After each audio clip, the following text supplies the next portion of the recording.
जोर से बनी स्वागत। दशरथ के बिगाड़े में, दशरथ के बिगाड़े में भी गड़ी झगड़ा लगा कोई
गाड़ी चला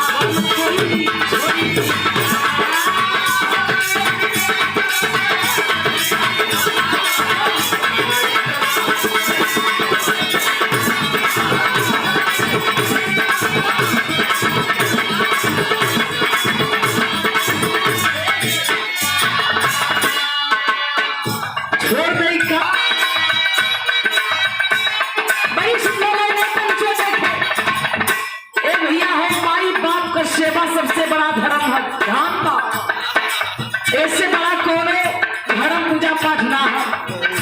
लेकिन कहना देखेगा बालपन उमरिया में बाप ढोले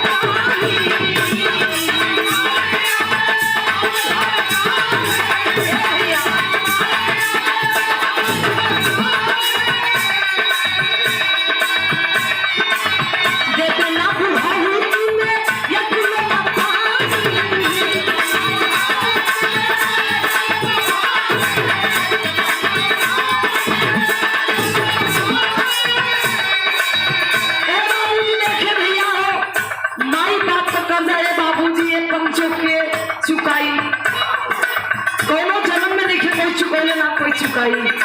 सब घर में वो माता पिता जो हमने के भैया आज माई बाबूजी बचपन से पाल पोस करके इतना बड़ कर बाबू धन है बाबूजी और माई है बाबू माई बचपन में जो आज हमने भी हम बेटा और बेटी का जन्म इस सवाल है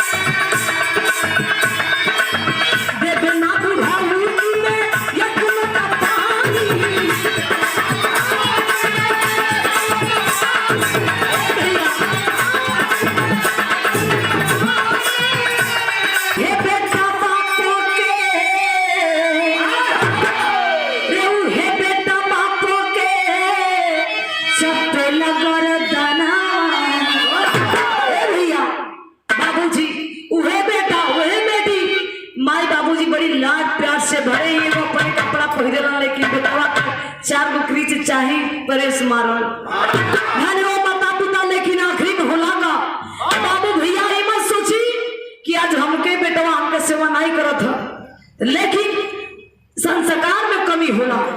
अगर आप अपन पिताजी के कहले रहा तो बेटवा देखी तो वैसे ही जरूर करी कि हमारे बाबूजी बाबा को बड़ी सेवा कैले बड़ा। तब परिभाव कहना बा का